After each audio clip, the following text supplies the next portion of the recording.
आप सभी का मेरे चैनल हिंदी विद दीप्ति मेहता में हार्दिक स्वागत एवं अभिनंदन।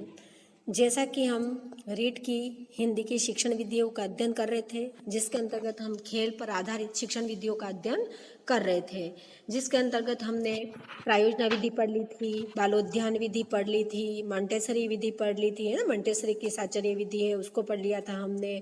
उसके बाद डाल्टन विधि हमने पढ़ ली थी और आज हम पढ़ने जा रहे हैं खेल विधि। अब खेल पिछले वीडियो आपने देखे होंगे तो खेल विधि आपको आसानी से समझ में आ जाएगी और नहीं पढ़े हो तो भी मैं कोशिश करूंगी समझाने का, आप अच्छी तरह से समझ जाएंगे। चलो शुरुआत करते हैं। खेल विधि है क्या, इसके जन्मदाता कौन है और एग्जाम में किस तरह से क्वेश्चन बनते हैं। तो हमारा खेल विधि देखो, खेल विधि ये भी खेल पर आधारित विधि है। इसके जन्मदाता कौन है तो प्रसिद्ध शिक्षा शास्त्री श्री कॉल्डवेल कुक, जो इंग्लैंड के निवासी थे। इनका जन्म 1886 में हुआ था और इनकी मृत्यु 1839 में हुई थी। इनका जन्म इंग्लैंड में हुआ था और एक प्रसिद्ध शिक्षक थे और इन्होंने खेल विधि की शुरुआत की। अब सबसे पहले हमारे मन में क्वेश्चन आता है कि क्या फ्रॉबेल ने भी खेल विधि की शुरुआत की थी और इन्होंने भी खेल विधि। तो फ्रॉबेल महोदय की जो किंडरगार्टन पद्धति थी, उसके बालोद्यान जो जिसको कहते हैं, उस पद्धति को उन्होंने देखा और उनको लगा कि नहीं, खेल आधारित शिक्षा बहुत अच्छी होती है, छात्र उसमें रुचि से शिक्षण कार्य करते हैं। तो उन्होंने उससे प्रेरित होकर एक पुस्तक अपनी जो थी लिखी थी, द प्ले वे। उस पुस्तक में उन्होंने खेल विधि की शुरुआत की। तो चलो जानते हैं। तो एक तो एग्जाम में हमेशा आपके क्वेश्चन बनता है कि खेल विधि के प्रतिपादक कौन है। रीट में भी आ चुका है, सेकेंड लेवल में, सेकेंड लेवल के और फर्स्ट लेवल में भी, क्योंकि ये फर्स्ट लेवल के लिए भी बहुत ही उपयोगी है। तो जन्म मृत्यु कोई नहीं पूछता है, कहाँ के निवासी कोई नहीं पूछता है, खेल विधि के जन्मदाता पूछते हैं श्री कॉल्डवेल कुक, नाम आप याद रखना।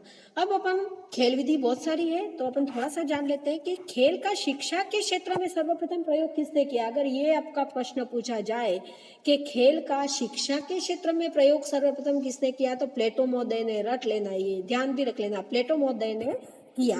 और खेल पर आधारित शिक्षण विधि का सर्वप्रथम किसने किया प्रयोग, तो फ्रॉबेल महोदय ने। फ्रॉबेल महोदय की कौन सी विधि थी, किंडरगार्टन और बालोद्यान, जिसको बालोद्यान विधि भी कहते हैं, जिसमें फ्रॉबेल महोदय ने बच्चों को खेल आधारित शिक्षा पर बल दिया था कि, और बच्चों को क्या कहा था कि एक बगीचे के पौधे हैं और बगीचे का मालिक किसको कहा था, शिक्षक को, और विद्यालय है उसको गार्डन की संज्ञा दी थी फ्रॉबेल महोदय ने। और फ्रॉबेल महोदय ने कहा था कि खेल खेल में शिक्षा दी जाए, वो सर्वाधिक उपयोगी होती है। तो फ्रॉबेल महोदय ने प्रेरित होकर जो है, फ्रॉबेल महोदय से प्रेरित हो गए वे कुक महोदय वो, और कुक ने अपनी पुस्तक द प्ले वे, ये पुस्तक नाम याद रखना, पुस्तक द प्ले वे में इस विधि का निर्माण किया। कौन सी विधि का, खेल विधि का। किससे प्रेरित हुए थे, ये भी प्रश्न बन सकता है कि कुक किनसे प्रेरित होकर खेल विधि का निर्माण किया, तो फ्रॉबेल महोदय से प्रेरित होकर। और कुक की पुस्तक ये पूछी जा सकती है, द प्ले वे। अब इनका क्या मानना था, किनका, कुक महोदय का, कि पढ़ने और सुनने की तुलना में सीखने का बेहतर तरीका खेल है। छात्रों का पढ़ा के और सुना के जो सिखाते हो, उससे खेल खेल में उनको जो सिखाओगे वो तरीका बेहतर तरीका माना जाता है। इनकी आयु यानी खेल विधि, खेल खेल में शिक्षा कब दी जानी चाहिए, तो 4 से 14 वर्ष के बालकों को खेल खेल में शिक्षा दी जानी चाहिए कि बालक खेल खेल में सीखे। यानी माध्यमिक शिक्षा तक आप बालकों को खेल खेल में शिक्षा दे सकते हो, पर ज्यादातर उच्च प्राथमिक स्तर तक ही खेल खेल में शिक्षा दी जानी चाहिए, ज्यादा अधिकता नहीं होनी चाहिए। पर अगर कोई बहुत कठिन सब्जेक्ट मैटर हो, विषय वस्तु हो, तो माध्यमिक स्तर पर भी आप खेल खेल में शिक्षा दे सकते हो।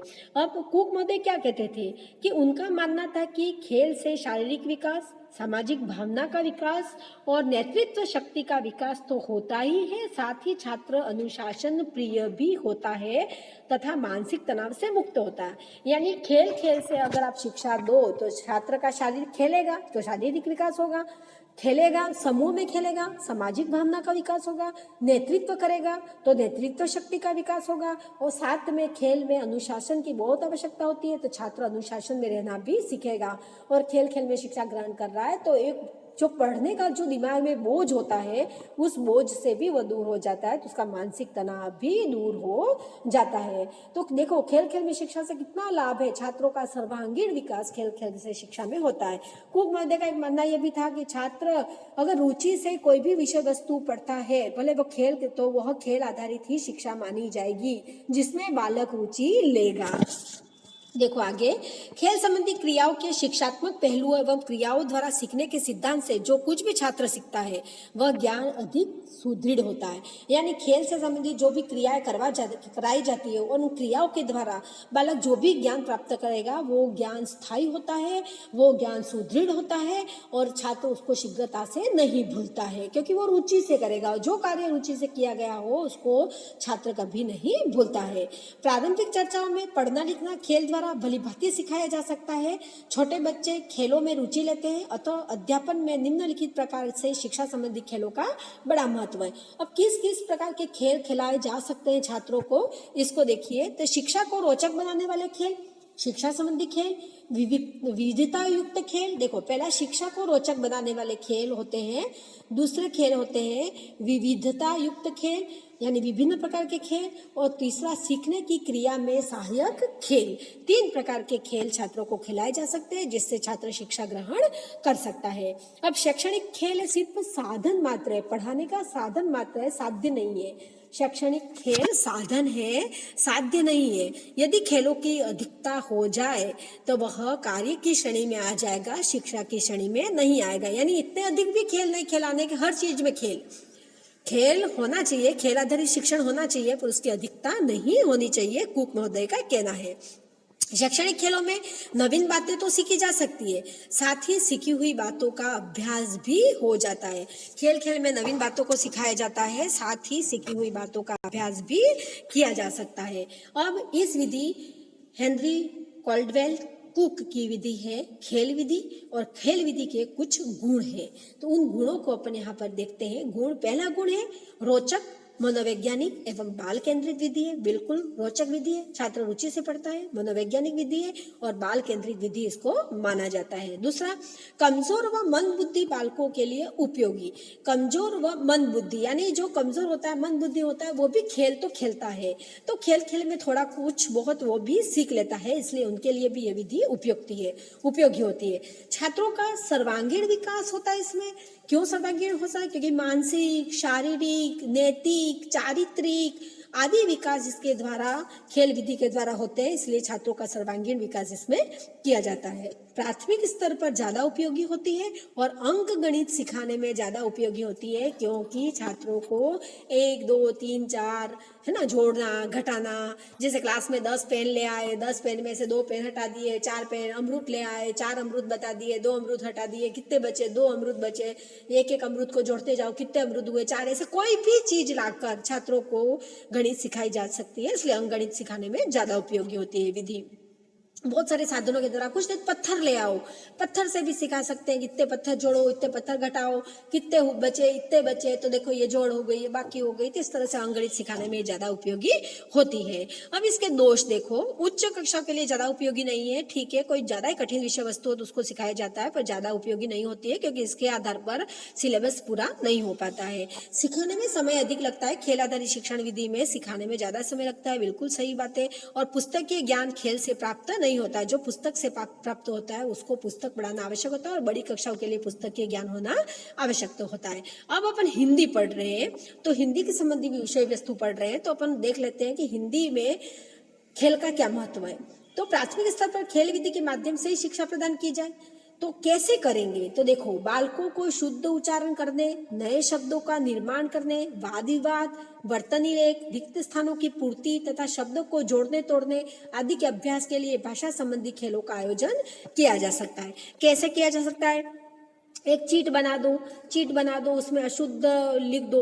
छात्र क्या करेगा? उसको कहेंगे चलो एक चीट खोलो, क्या लिखा है पढ़ो, छात्र पढ़ेगा, उसमें अशुद्ध उच्चारण होगा, फिर छात्रों को कहेंगे चलो ये तो अशुद्ध उच्चारण हो गया, इसको शुद्ध करके पढ़ो।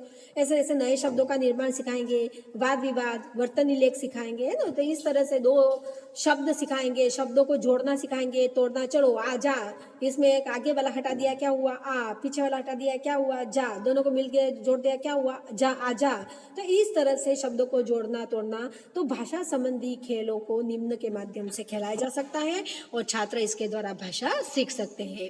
भाषा की शिक्षा में खेल विधि का प्रयोग अत्यंत लाभकर तथा रुचिकर होता है, क्योंकि भाषा शिक्षण में अभिनय, कविता पाठ, अंतराक्षरी, कवि दरबार तथा शब्द रचना के खेलों का प्रयोग करना चाहिए। छात्रों को अंतराक्षरी के द्वारा शब्द सिखा सकते हैं, अभिनय करके शब्द सिखाए जा सकते हैं, कवि के दरबार लगा के शब्द सिखा सकते हैं, नए नए शब्दों की रचना करके शब्द सिखाए जा सकते हैं। कोई शब्द प्रदान, शब्द दे दो छात्रों को, उसके द्वारा पर्यायवाची शब्दों के द्वारा, विलोम शब्दों के द्वारा इस तरह से छात्रों को भाषा का ज्ञान दिया जा सकता है। उससे संबंधित खेल खिलाए जा सकते हैं। बालकों को भाषा में प्रवीण बनाने के लिए विभिन्न प्रकार के खेलों का प्रयोग, पहेलियों का अर्थ, सुंदर सूक्तियां लिखवाकर, साहित्यकारों के जन्मोत्सव का आयोजन करवाकर भी आप छात्रों को खेल खेल में शिक्षा, भाषा की शिक्षा ग्रहण करवा सकते हो। तो बच्चों, ये थी खेल विधि। इसके प्रतिपादक हेनरी कॉल्डवेल कुक, जिन्होंने फ्रॉबेल महोदय से प्रभावित होकर इसका निर्माण किया था। इनकी पुस्तक थी द प्लेवे। ये छोटी कक्षाओं के लिए अत्यंत उपयोगी विधि है। खेल खेल में इसमें शिक्षा दी जाती है। छात्रों के सभी स्तरों का इसमें ध्यान रखा जाता है और 4 से 14 वर्ष के आयु वर्ग के बालकों को इसमें शिक्षा दी जाती है। और सर्वप्रथम खेल का शिक्षा के क्षेत्र में प्रयोग प्लेटो महोदय ने किया था और खेल पर आधारित शिक्षण विधि फ्रॉबेल महोदय, और सर्वाधिक खेल पर जिसने बल दिया है वह है हेनरी कॉल्डवेल कुक, जिन्होंने खेल विधि का ही निर्माण कर डाला। आशा करती हूँ आपको खेल विधि अच्छे से समझ में आई होगी। अच्छे से समझ में आई हो तो आप मेरे वीडियो को ज़्यादा से ज़्यादा लाइक करें, शेयर करें, मेरे चैनल को सब्सक्राइब करें। जय हिंद, जय भारत।